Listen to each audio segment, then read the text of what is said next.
This is Johnny Bluestar. Welcome to Threshold, a global media event. Is the universe just a random dance of atoms, or is it a manifestation of a supremely intelligent architect? Can its purpose, or our purpose here on Earth, be adequately assessed? Can we commune with it, know its intentions, cooperate with its direction? Here, we define threshold as a gateway state of awareness, allowing mankind to cross into a place of real cognition. Threshold allows us to approach questions of higher reality through the door of experience, rather than mere belief. Welcome to Threshold, where we tear away the veil from commercial media, bringing our audience and participants into another realm of reality and enhanced communication.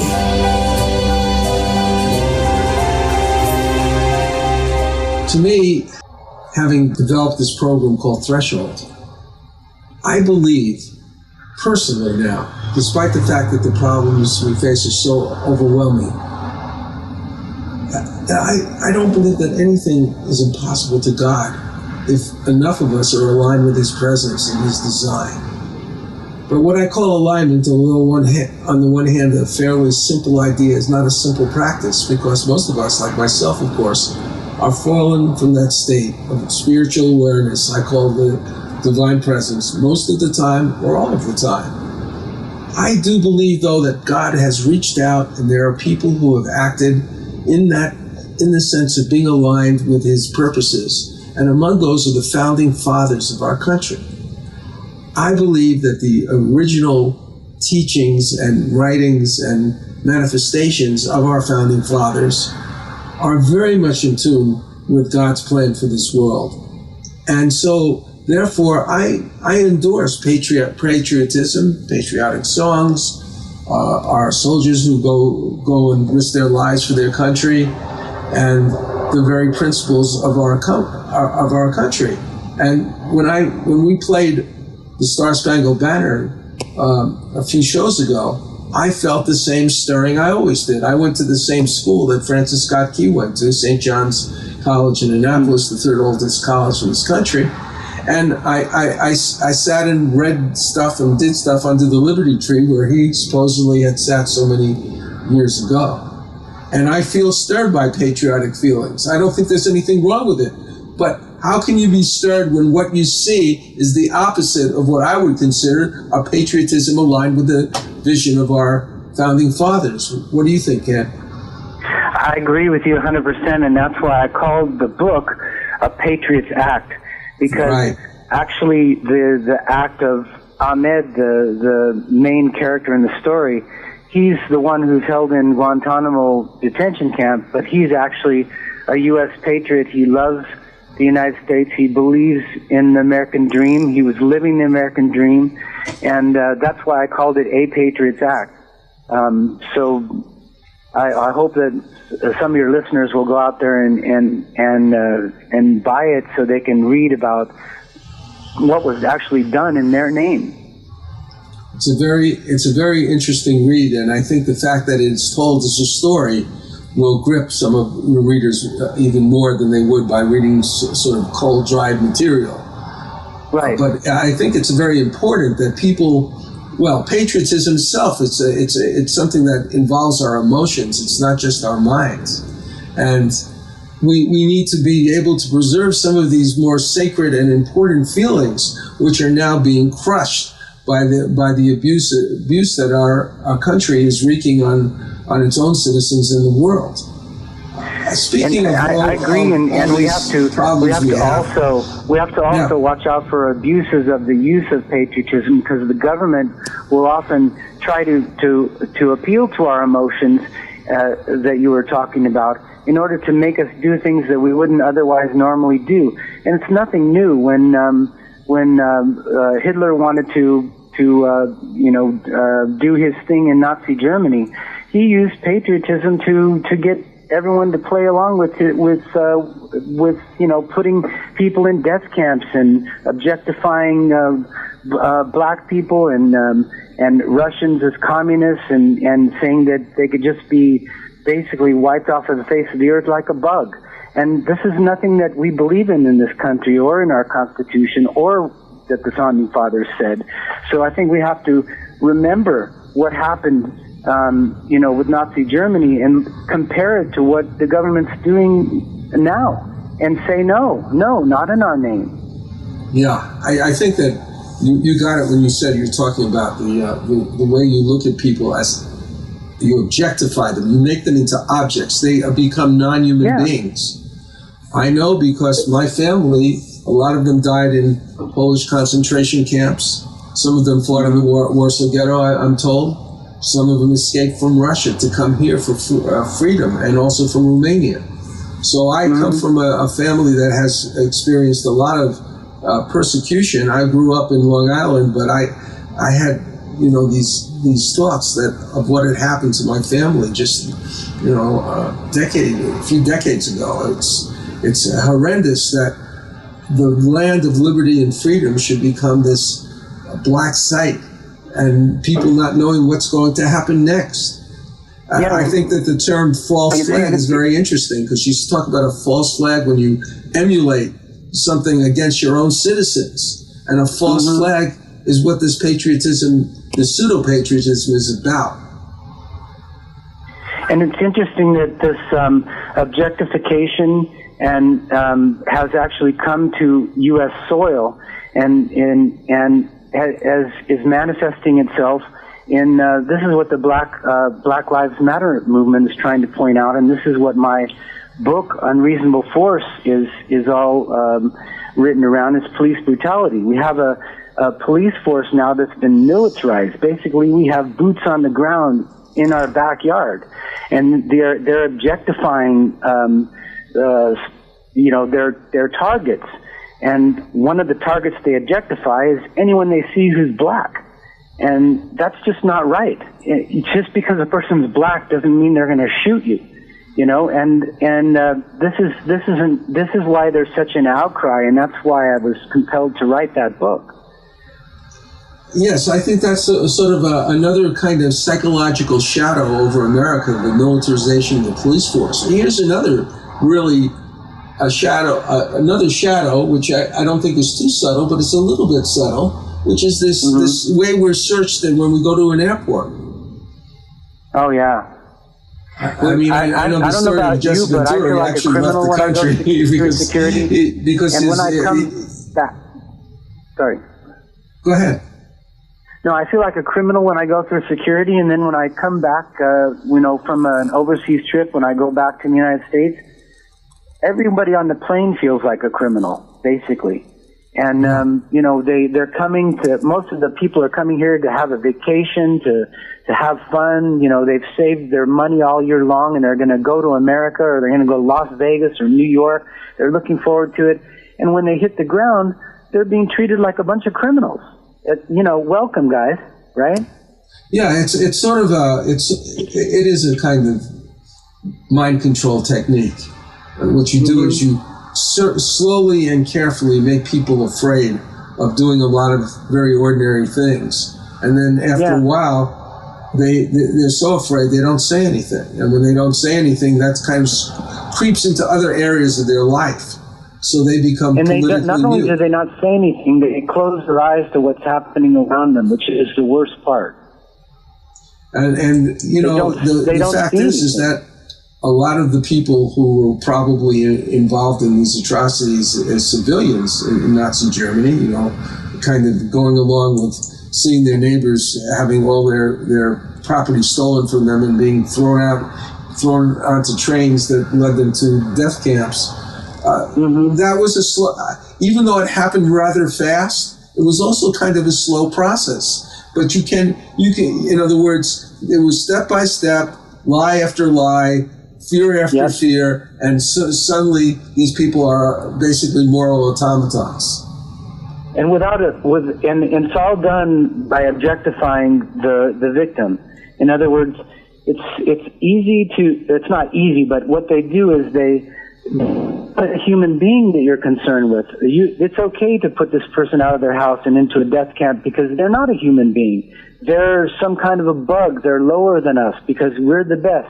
It's us against them. And this us against them mentality is very, very damaging. Yeah.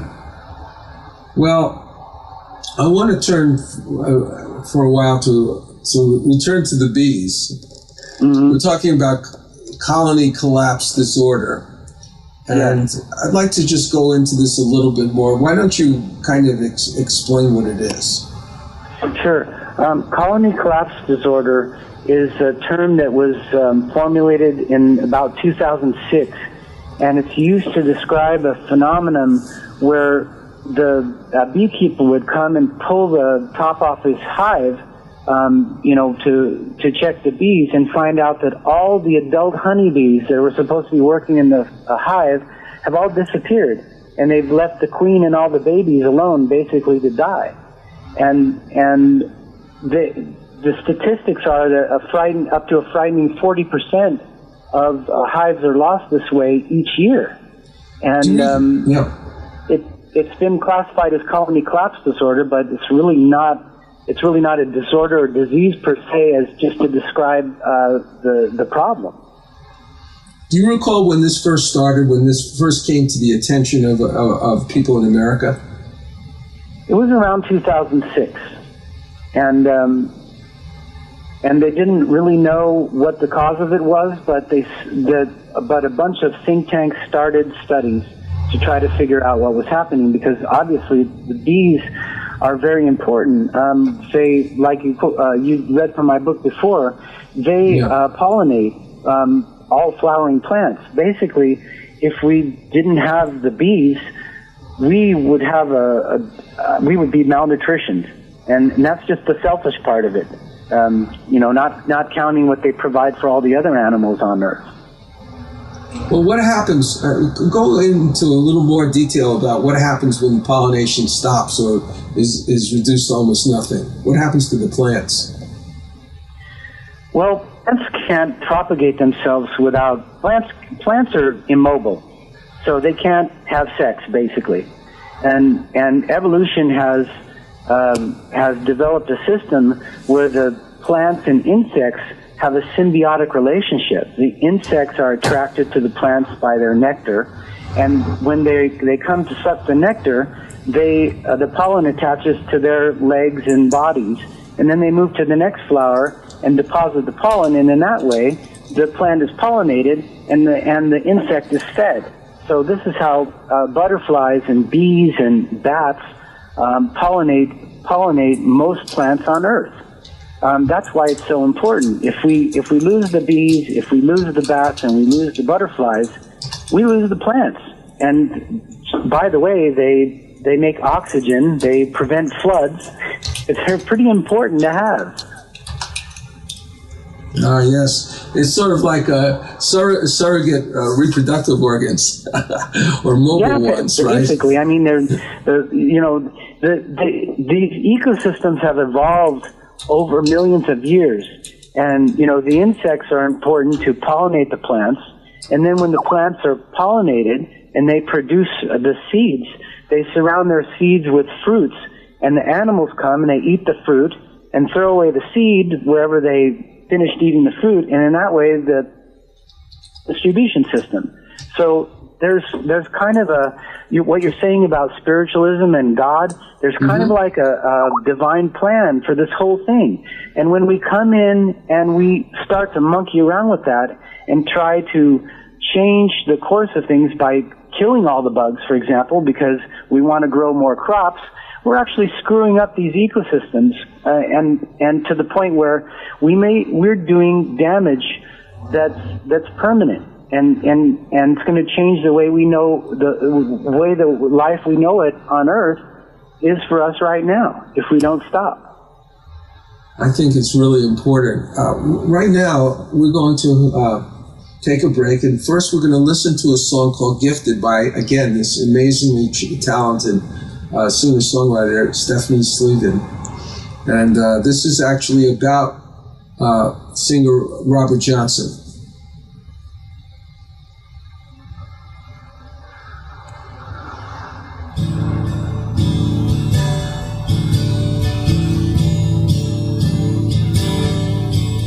It is the 15th century. El Tesoro.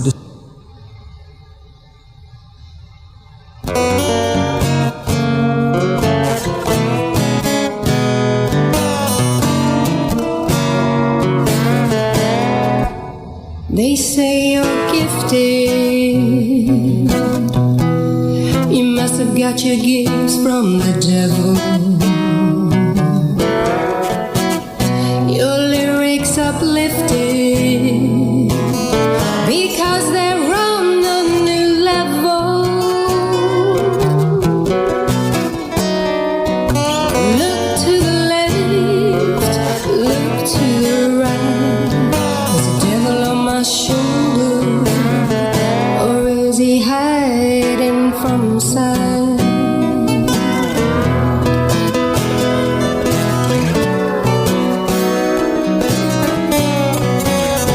They say you're gifted. You must have made a pact with the devil. Your lyrics uplifted. Could I not have got them from heaven? What's wrong with you? Can't you see? My gifts are from God, for He believes in me.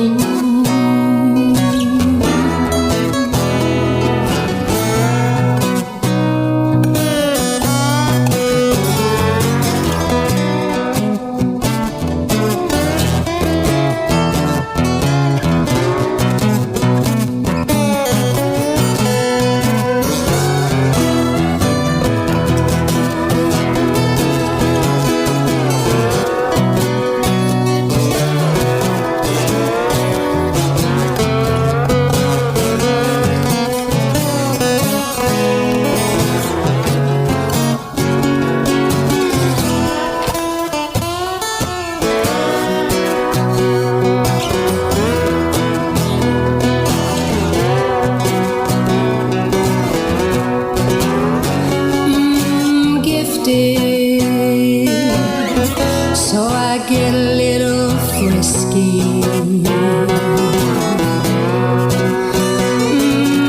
Gifted, so you poison my whiskey. Look to the left, look to the right. There's a devil on my shoulder, or is he hiding from sight?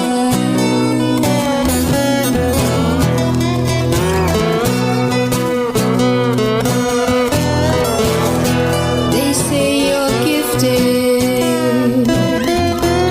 You must have got your gifts from the devil. Your lyrics uplifted because they're on a new level.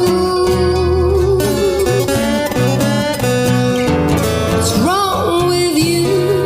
I've waited so long. My gifts are from God, and my name is Robert Johnson.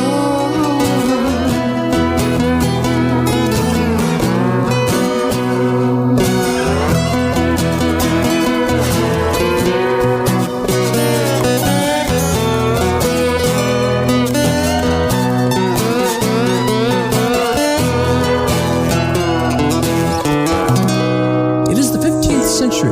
El Tesoro de Cielo, a Spanish treasure ship, sends a scouting expedition to a strange island. Golden statues surrounding them prove the enormity of their find. Suddenly, hordes of ghoulish creatures with scaly green flesh and skeletal wings descend upon them from the sky. What do you think of this, Rufio? These creatures are fragile, Captain. We can take them with our swords. They seem supernatural. Who knows what powers they possess? Fallen angels, weakened by their treason. My God, are you saying they're Nephilim, the devil's host? I'm saying, whatever they are, we can take them. Do any of you cowards dare join me? Up against sharp knife-like nails and hideous fangs, the men's swords rip into slimy green flesh. Though black blood pours copiously from their half-naked bodies, creatures miraculously persist. Can the crew survive this bloody, cursed battle? Find out more by Googling The Thrice Born, a new sci-fi supernatural novel by Carlos Lopez Avery and Johnny Bluestar. Google with the words Carlos Johnny Kendall, The Thrice Born. That's Carlos Johnny Kendall, The Thrice-Born. This is Johnny Bluestar. I've worked as a lyricist with Patricia Welch for over 5 years, along with Russian composer Edgar Ahrens, a friend and colleague. Her ability as a singer is simply amazing. She brings a unique and dramatic flair to every song she sings. Over the next few months, we shall be releasing a number of these songs, part of an album called Hadley's Castle. Meanwhile, Patricia has been busy creating a super enjoyable collection of classic standards in an exciting 46-song, 3-CD collection. Music for great entertaining introduces Cocktails, Dinner, and Dessert with Patricia Welch. 3 hours of continuous music. 46 of the all-time classic standards, spanning decades of hit songs.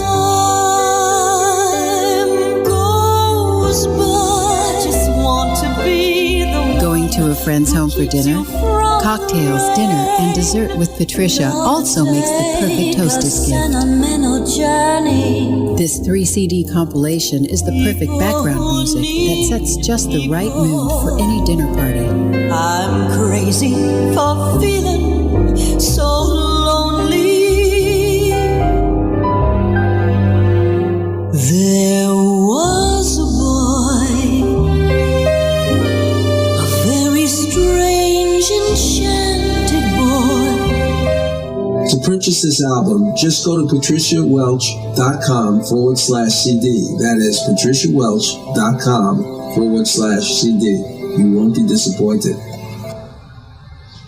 I'm with this is Johnny Bluestar with Ken Eady, who's written a lot of books, and right now we're focusing on particularly a book called Bless the Bees. And I'd like to quote from this, Ken, if it's okay. Sure. Since 1972, feral honeybees in the United States have declined 80% to near extinction, and domestic bees in the United States are down to 60%. Since 2006, the epidemic among honeybees has been referred to as we've spoken of before, Ken, colony collapse disorder, CCD, describing the disappearance of entire colonies of bees. Many native pollinators, such as native bees, bats, birds, wasps, and flies, also face extinction due to habitat destruction, climate change, lack of biodiversity, and the use of pesticides. Among the causes cited for this disaster of epidemic proportions are parasites, the decrease in abundance and diversity of wildflowers, insecticides, and genetically engineered foods, GMOs, that create their own synthetic pesticides, which kill bees as well as other insects, and been shown to be harmful to humans as well. I would like to focus for a second on GMOs and exactly how this biotechnology works inside of the bee, so to speak, and in the plants when they're engineered. Okay. The GMOs were brought on by a big campaign by the chemical companies based on lies, basically. They said that they were going to increase yield and they were going to feed the world. But what they really have done is they have enabled them to extend their patent. I'll explain this in a second. Okay. But the research about GMOs led me to create my first novel, which is called An Involuntary Spy. Some people have described that as Snowden meets GMO. It's about a biologist who works for a large biotech company who discovers that his company and the government are in collusion to hide the dangers of GMOs from their consumers, which is exactly what happened. About 20 years ago, the industry snuck all this stuff on your table because they basically controlled the USDA and the FDA. So I'm pretty proud that this book is being used as course material at Columbia University in environment and sustainability courses. That's great. So, yeah. So with GMOs, we have to understand the way that farming changed after World War II, which is something I mentioned before. Before World War II, we had basically farms that were used, that were fertilized with organic fertilizer. We didn't have widespread use of pesticides that we have now. But after World War II, farming became industrialized. Forest ecosystems were destroyed to provide large plots of farmland. Instead of rotating crops, factory farms planted the same crop, and chemical fertilizers were used as well as pesticides to kill pests and increase crop yield. As a result, our groundwater and our ground is being contaminated with these farm products, which means you, the consumer, are eating and drinking these poisons along with your food. What they did with GMOs, and their objective was to engineer crops that resist pesticides, which means that in their crops that are pesticide resistant, they can spray an entire farm with the pesticide and it kills everything except for the crop. But what happens is you're getting that pesticide in the food that you eat, because once it goes into the plant's tissues, it doesn't come out. The other type of GMO that they're engineering actually makes its own pesticide because it engineers a bacteria that's commonly found in the soil, but when it's done inside the plant, for example, corn and soybeans, it creates a super pesticide. And what it does is it explodes the insect's stomach. So the bees that are actually foraging on these flowers are getting a dose of this pesticide, and in doses that it's not enough to kill them, it's making them so they're disoriented and can't find their way back to the hive, and that's contributing to colony collapse disorder.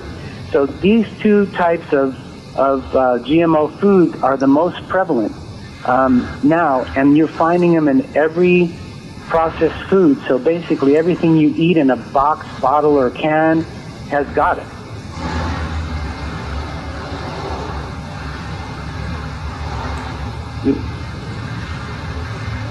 You with me, Johnny? Yeah. Could you go into the Monsanto patent situation a little bit more? Sure. Monsanto had a patent on a herbicide that's called glyphosate, and it's used in their most popular product, which is Roundup. Roundup is the most common herbicide used in the world, and their patent was about ready to run because, as you know, patents don't last forever. So it was going to expire, which means that anybody can make glyphosate, and they're going to have this multi-billion-dollar market taken away by competitors. So they said, look, here's what we'll do. We'll make a crop that resists our glyphosate, and we'll own the patent on that crop.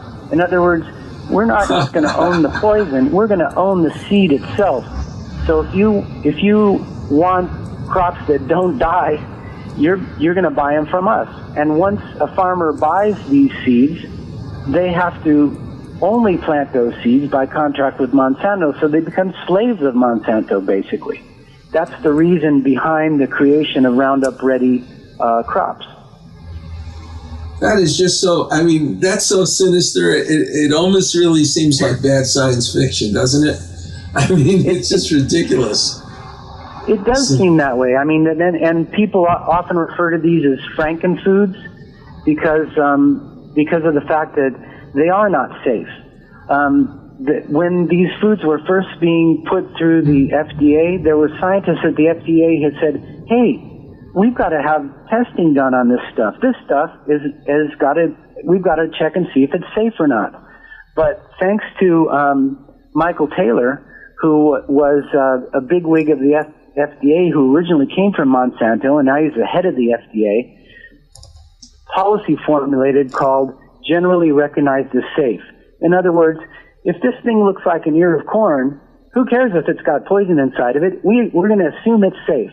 So all of these foods got passed on the assumption that they were safe because they looked like they were safe without any testing. No GMO foods are tested in America.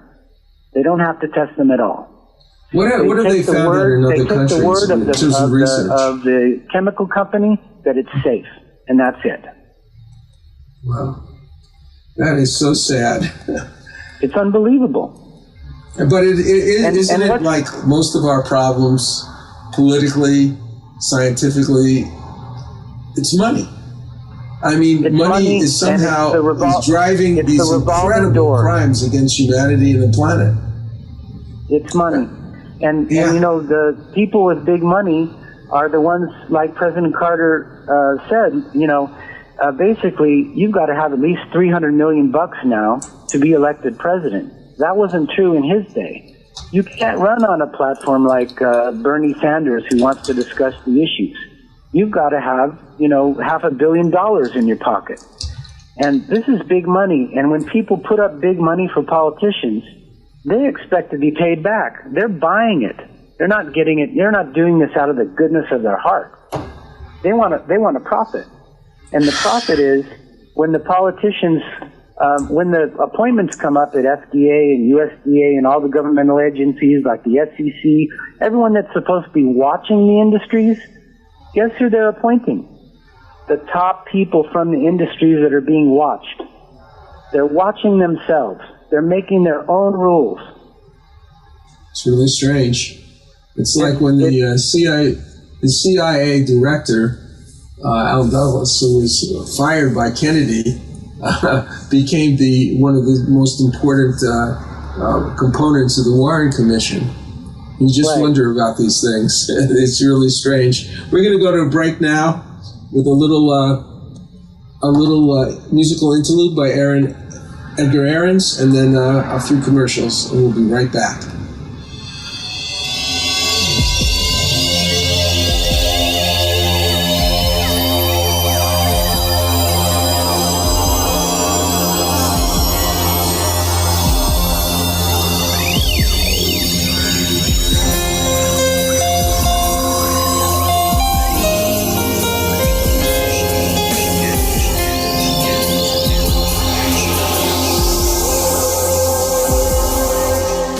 The following is from West Side Warrior, the memoir of Ray Boylan, a Korean War veteran and crime fighter. He was there fighting in the world's coldest battlefield when the Chinese communists invaded. Desperate squad members ran past our foxhole yelling, "Get the hell out of here, there's too many of them!" Again, we saw the Chinese soldiers charging in with opium-induced mindlessness, oblivious of our bullets. Again, we heard the bugles and whistles. Climbing out of our foxhole, Bob dropped 2 hand grenades behind us, and I threw one over my shoulder. Bullets whizzing by our heads, Bob and I became bolts of lightning flashing across the mountainside. Like a hideous film, desperate scenes like this played out on the Tokong Pass for 3 days. Sometimes I played in the scene. Sometimes I could only watch and wonder if it were real, or if I'd be suddenly jolted out of my trance by an RKO usher saying, "Hey, did you kids sneak in here?" To acquire this book, Google westsidewarrior.boylan.kindle. Boylan is spelled Boylan. That's West Side Warrior, Boylan, Kindle. Nowadays, if you are a serious business person, just getting assistance from someone with a license and a bit of experience may not be sufficient. In fact, your realtor actually needs to be knowledgeable enough to be one of your top advisors. Whether you're facilitating a giant merger or selling your company, there's a lot at stake besides your finances. There is the future value of your current investment, financial freedom, integrity, and overall reputation. If you need this kind of assistance, Sandra LaFlamme is a real estate expert with the experience, reputation, and knowledge qualified to assist you in all your key transactions. Sandra LaFlamme, real estate services with integrity and conscience. Contact her today at 888-366-8070. That's Sandra LaFlamme at 888-366-8070.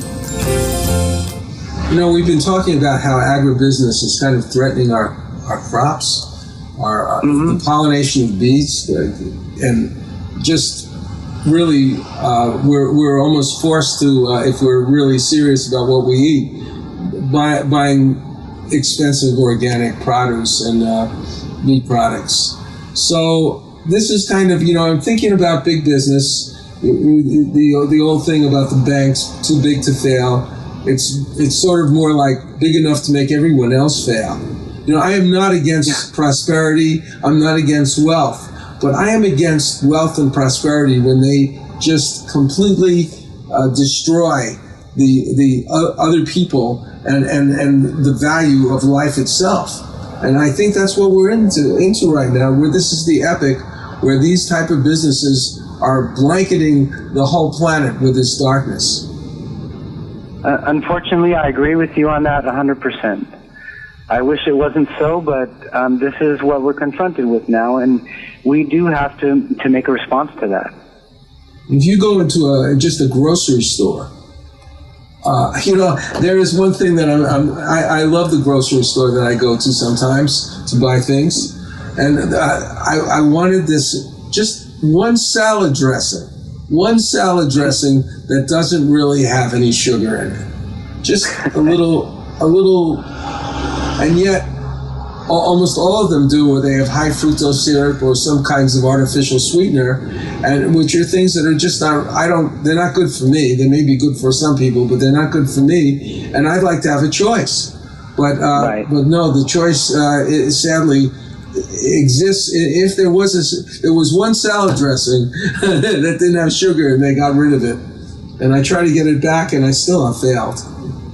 And it's not really sugar anymore, Johnny. It's hydrolyzed corn syrup, which is also GMO. And there's an act now that's called the DARK Act that the Congress is trying to pass to make it so states can't pass laws to require manufacturers to put labels if they're using genetically engineered food, so people won't know what they're eating. I mean, they don't know now, that's just great, Ken. They're trying to make it illegal. Let's not have any more labels. I know that a lot of food, a certain number of additives, maybe sometimes dozens of additives, are there in trace amounts in food, and they haven't done necessarily any research on it, and they definitely don't tell you what's in it.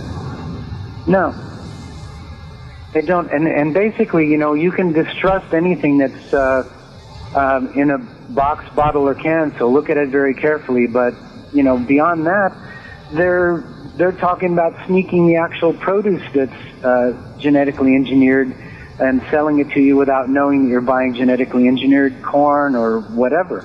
And I think that's a crime. I think people should have a right to know what they're eating because, some people are going to be sensitive to things. They're going to have allergies, and they want to know what they're putting in their bodies. I want to point out another thing. This is a little bit of a digression, but to show the extent to which people have been they've been insensitized is just to look at I would say 9/10 of the pharmaceutical commercials where they're talking about these drugs and they're showing people playing on swings and eating barbecue and everything else, and they spend at least half the time talking about how the drug can disable you, can cause all kinds of terrible reactions, and even kill you. And people they're just buying these pharmaceuticals like crazy, and they're raising the prices as high as they possibly can. So I think that we are in a domain of mind control, and it's a subtle kind of mind control. It's a creeping kind of mind control, but we need to wake up. And I know that there are friends of mine I've seen who've actually suddenly woken up, and suddenly they start to look at what's going on around them, and it's a sad story. What can we do about this? Is there anything we can do to save the bees? You can get... Sorry. Go ahead, Johnny. I said, is there anything we can really do about colony collapse disorder? Is there anything we can do to save the bees? Yes, we can. In French, they have a saying that there are no problems, there's only solutions. So that's the way we have to look at it. And the solution lies with each one of us, individually. If we each do one little thing, and we all do one little thing, we can help save the bees and our environment at the same time. One of the things we can do is change our eating habits. Like you said before, organic foods are expensive, right? Yeah. But if more people buy them, they'll produce more organic foods and they'll become cheaper. If there's more demand for them, prices are gonna go down. So if you can possibly afford to buy organic food or local farm produce where you can actually ask the farmer what's in the food, you're going to have a healthier food. And you're also going to contribute to a more healthy environment for the bees. Now, let's say there's something even more simple that you can do. Plant a flower. If you have a garden, plant a flower that bees like. In my book, there's a whole page of things that they like, but they like stuff basically that smells. So verbena, flowering herbs that you can also use in your cooking, like thyme and rosemary. And a variety of wildflowers will make your garden or balcony beautiful, but it will also help the bees. My wife and I have taken up this cause to show people how important bees are to us, because we really need to care about them if we are to save them, because they can't speak for themselves. We have to speak for them.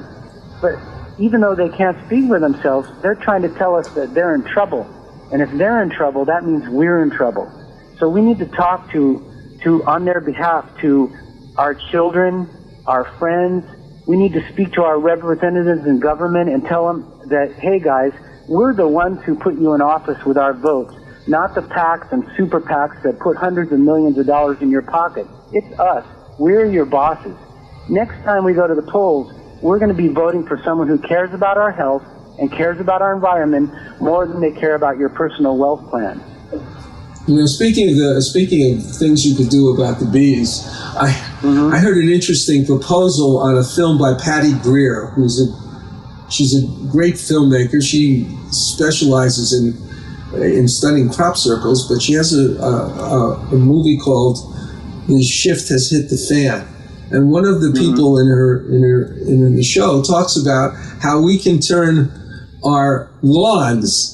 The lawns that we have, you know, that we mow all this grass and we waste all this water, we can turn them into herb gardens. So we can create edible grass front lawns, edible front lawns. I thought that was an interesting solution, and it's an example of we have capacities and resources that we don't even look at to be able to solve problems. Oh yeah, and that practice that you're talking about, making an herb garden instead of a front lawn, it's actually going to help the bees as well. Anybody can plant a flower, and by planting a flower, just even one, if we each plant one flower, we're going to save bees, and we're going to save ourselves in the process. Well, you know, it's just. We ought to have some buttons. Anyone can plant a flower.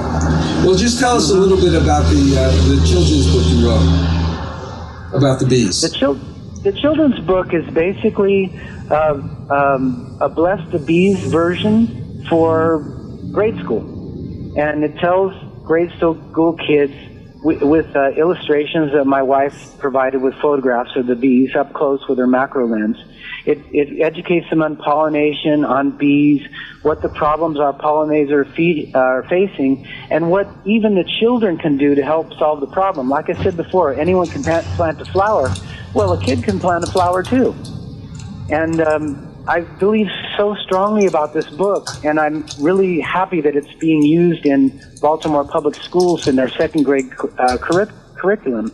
But I feel so much about this message of the book that I created reading of it on YouTube that anybody can enjoy for free with their children. So if you go on YouTube and look for ABC, it's like ABEESEE.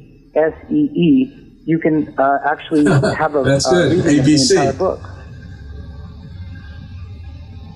Well, I want to see if we can play a song by Patty Greer, who I just mentioned, who wrote something called "I Want My Planet Back." I think that this song really embodies the sense that we all have, that we're talking about right now, that somehow all this wonderful nature, this wonderful Edenic planet that we have, has been kind of totally been overshadowed by this addiction to money and power. It's hard to understand that psychology, isn't it, Ken? It's hard to understand because with all these wonderful things, for example, if we lost the bees, if you quantify it for profits, right? It's $173 billion a year lost. I mean, that's got to hurt someone's profits. They can't be the only ones on the planet that are trying to make money, right? Yeah. Yeah, it's just that somehow this green dollar is replacing this green planet. I agree. So we're going to take a commercial break.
Russian composer Edgar Ahrens for quite a few years, building an inventory of songs, many of which feature singer-performer Patricia Welch. We will soon be releasing these songs, components of an album and a musical in progress called Hadley's Castle. When Edgar and I first got together, I was amazed by the brilliance of his musical scores created for movies, TVs, and animations. Here is a sample of the work he did on the Russian TV series, available now on Amazon, called The Secret Agent's Memoir, which had 2 seasons. This score is called Escape and was created for the first season.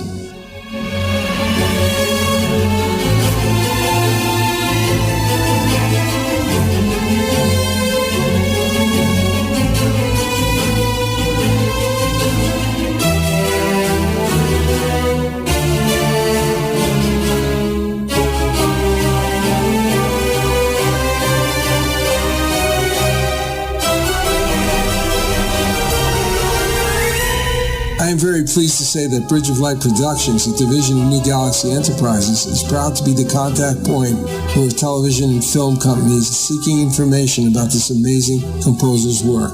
If you are in the entertainment business and wish to know more, contact me at johnnybluestar@gmail.com. That's johnnybluestar@gmail.com.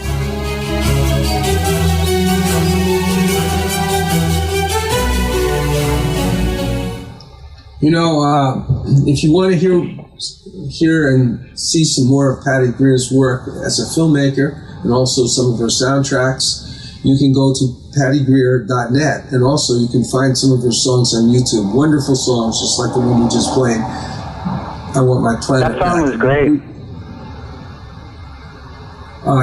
Ken, you know, tell me something about your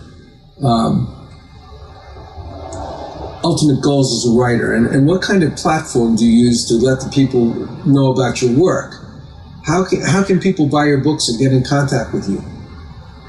Well, a Patriots Act is actually traditional.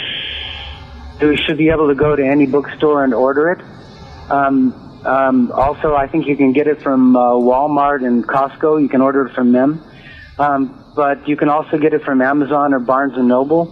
The rest of them are self-published, and they're available on Kindle and paperback from Amazon, and the audio versions of the books are available on Amazon and also iTunes. You can also go to my website, which is kennethe.com, KENNETHEADE.com, for information on any of my books. The whole point of my books is that people compare me to John Grisham because sometimes he'll like to wrap a story around an issue. I think, as we were talking before, that people learn when they're told stories. People learn that our brains are wired to learn from stories. And all of my stories are wrapped around an important social issue. So as long as we keep having important social issues, I'm going to keep writing it. And I hope people will keep reading so I can keep writing. Yeah, I think it's great that anybody who has something to say can actually get it out there if they want to. And of course, it's much better, I think, in many ways sometimes, to use a traditional publisher.